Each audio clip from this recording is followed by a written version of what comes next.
back to my channel. So today's video is going to be a battle of the powder foundations, and in today's video I'm going to be testing out the Fenty Beauty powder foundation to the brand new Loreal Infallible powder foundations. So if you want to know if the Loreal one is a dupe for the Fenty Beauty one or if it's not, then please keep on watching. But before we get on with the video, don't forget to subscribe and put your bell notifications to notify you whenever I upload a new video.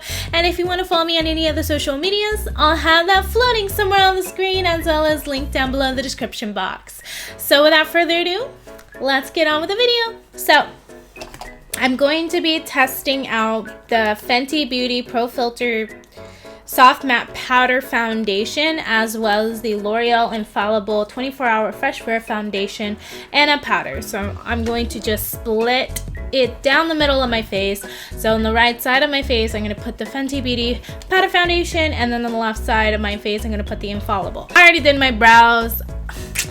I look crusty, dusty. Let's not talk about it, okay? But if you're curious, I am in the shade 345.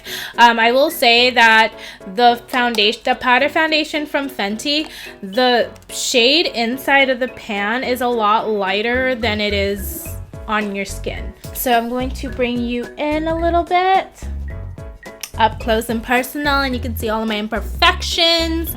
Before I do it, I am going to prime my face. My favorite primer to use nowadays is the Milk Hydro Grip primer, so that's what I'm going to be using for these products. Again, I've never used a powder foundation, so if I'm doing something wrong applying it or using the wrong primer or whatever, then let me know down below and I'll try to fix that for the next video. So this is supposed to be a full coverage powder foundation, so I'm going to start using the Fenty Beauty powder foundation on this side of my face. So as you can see, I do have some hyperpigmentation on certain parts of my face and my forehead. So let's see if it works, I guess. So this is what they told me to do, is to like rub it onto the sponge and then rub it on my face.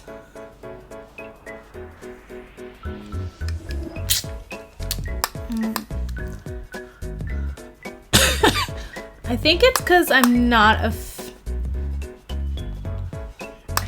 never really use a powder foundation because it's so matte and dry, and I feel like, so usually I would use a concealer, but in order to show you guys the absolute finish and how full coverage it is, I'm not going to use a foundation. I'm not going to use a concealer. I'm just going to use this foundation. So it is very matte. Obviously it's a powder foundation, so I knew that, but it's just I've never used one, so I didn't realize how matte it's going to be. So obviously if you are a dry skin person, I wouldn't suggest it. So this is the Fenty Beauty Pro Filter Powder Foundation. It did cover up a little bit of my hyperpigmentation over here, but it is still peeking through. Obviously you can see this is with no foundation and this is with the Pro Filter. I think that it's actually not that bad. It's actually also not as, it is pretty drying when you initially put it on your skin, but when I touch my skin, it doesn't feel like I'm wearing a powder foundation. It's not as cakey as I thought it was gonna be. So this is what it looks like. This is the Pro Filter. I think she matched me rather well. It's pretty spot on for my skin tone, but this is what it looks like. Let me get closer. So this is what it looks like on the skin. This is what my hyperpigmentation on my forehead looks like.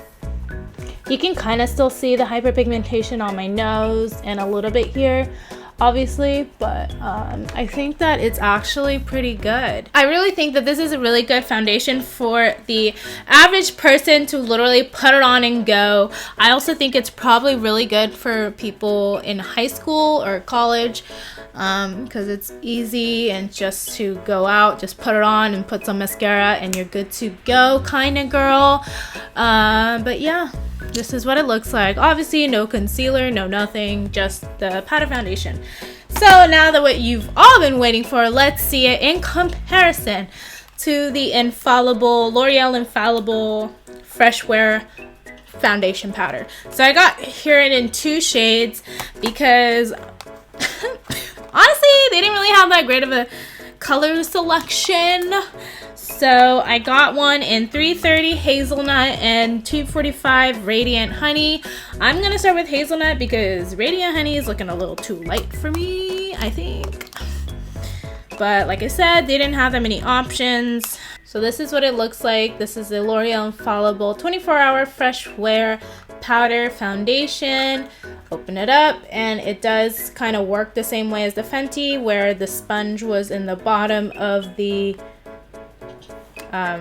what is this, of the powder. The only weird thing is that the mirror is also on the bottom of the powder. I'm gonna do it the same way as I did the Fenty Beauty one. Whoa.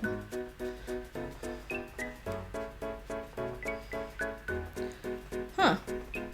So this one is a little bit more orange. It's not showing very orange on camera, but in real life it is a little orange, but the finish of it is actually pretty similar. Oh my, am I seeing a real dupe like right in front of my eyes? Okay, and then on this side of my forehead. This might be really weird, but I think if it was in person, if it wasn't for that the Infallible looks a little bit orange, I personally think that the L'Oreal Infallible looks a little better on the skin than the Fenty. Like, I feel like this one is a little bit more full coverage, which is saying a lot. So this is what the L'Oreal looks like on this side, and then this is the Fenty. Obviously, besides the color difference, I do feel like this might be a little bit more full coverage than the Fenty one. I think that this is a really good dupe. Oh my god. Holy crap. This is like a dupe, you guys. And just so you guys don't think that I'm putting more of the L'Oreal Infallible, I'm going to put a little bit more on spots on the right side for the Fenty to see if there's any spots maybe that I missed. Like, you can't sit there and tell me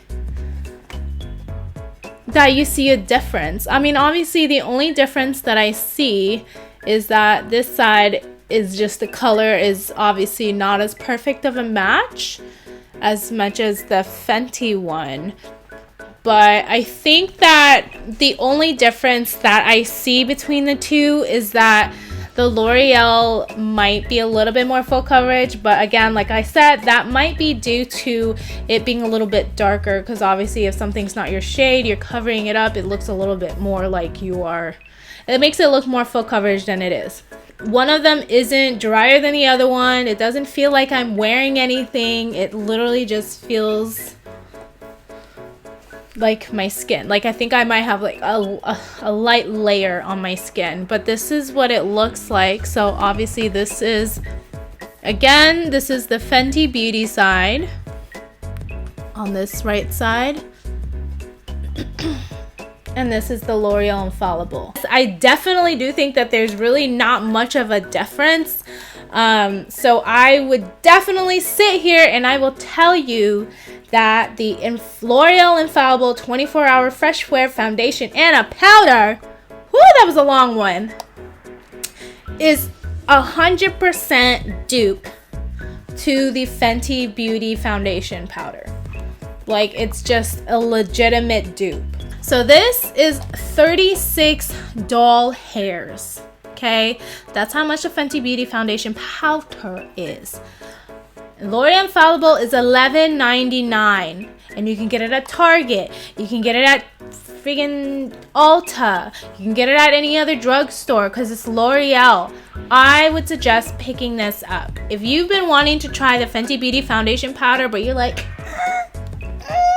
that's a little high price, go with the Loreal Infallible and you basically have the same thing, okay? Just get this one. Let me do the rest of my makeup to show you guys what it looks like on either side if I put other products on top, and I will come back to talk to you. Okay, so I just did the rest of my face. I did not put concealer. For my face, I only did the powder foundation as you saw. I did bronzer, contour, blush, and highlighter. So this is the aftermath. Let me turn down my lights a little bit to see if you can look at it a little bit better. So like I said earlier, this side is the L'Oreal Infallible and this side is the Fenty. I think that based on looking at it, the Fenty is a little bit more matte than the L'Oreal Infallible. I feel like the L'Oreal Infallible still has a little bit of a sheen on there. I will say though, while I was putting on the rest of my makeup, I wanted to point out that after I put on the bronzer and contour to blend it out, I used two different brushes to blend out the contour and bronzer with the corresponding powder. So obviously I used the Fenty powder and a brush to blend out the contour and bronzer on this side, and then using a different brush and this Infallible powder foundation on this side to blend out the contour and bronzer. And as I was doing that, I did notice a difference. So the L'Oreal Infallible is a lot more powdery. So in my opinion, I feel like one of the reasons why I do feel that the L'Oreal Infallible, it has a little bit more coverage, is because it's powdery. Because it is more powdery, you don't necessarily, in my opinion, need to use the sponge that it came with in the component. I feel like you can definitely just use a big powder brush like this one and get a similar finish on your face if you wanted to sheer it out, as opposed to, unfortunately for the Fenty Beauty one, I feel that trying to use a brush, because it's so pressed and it's more of like a creamy pressed, it doesn't pick up as much product on a brush, so it's even lighter of a coverage than Infallible using a brush. So that is one of the reasons why a lot of people, including myself, would say to use the sponge that it came with to smear on the powder to get its full coverageness from this Fenty Beauty powder foundation. So I'm going to show you the difference. So this is the brush that I used for the Fenty Beauty. So I'm going to show you what it looks like when I dig in the brush. So this is what it looks like when you dig it in there like this. It has some powder, obviously because it is powder, but it's not as there's not as much fallout as there is in the Infallible. Now that's what the Fenty one looks like. I'm going to show you what the Infallible one looks like. The Infallible one, let's use this one. The L'Oreal Infallible one, when you put your powder brush in, it creates, do you see all of that residue right here? It creates a lot more fallout. So, and because of that, I'm just gonna put it on right here. But anyways, because of that, I feel as if the Infallible has a little bit more coverage because it's a looser powder than the Fenty Beauty one. But all in all, I do think that the Infallible is definitely a great dupe for the Fenty Beauty one. But I mean, at the same time, I don't want to sit here and tell you that the Infallible one does not have as a greater range as the Fenty Beauty one. So if you can find your shade in the L'Oreal Infallible, then I would highly suggest you pick this up because it is definitely a great dupe for the Fenty Beauty one. Now for my dark skinned women and men, I will say that the Infallible probably doesn't have that many options for shades for you as opposed to the Fenty Beauty one. Now again, you won't be missing out if you get the Fenty Beauty one or the Infallible one. I don't think you'd be missing out for either one of them because they are basically the same. Just one is a little bit more pigmented than the other, and one is also a little bit more powdery and has more fallout than the other one. If you don't like fallout, I wouldn't suggest the L'Oreal Infallible powder foundation. And that is it. Thank you guys so much for watching. I hope you enjoyed this video. Give this video a thumbs up if you liked it, and comment down below what other beauty products would you like me to review next, and I will definitely get my hands on them and film that for you. But yeah, subscribe if you haven't already, and I cannot wait to see you guys next time.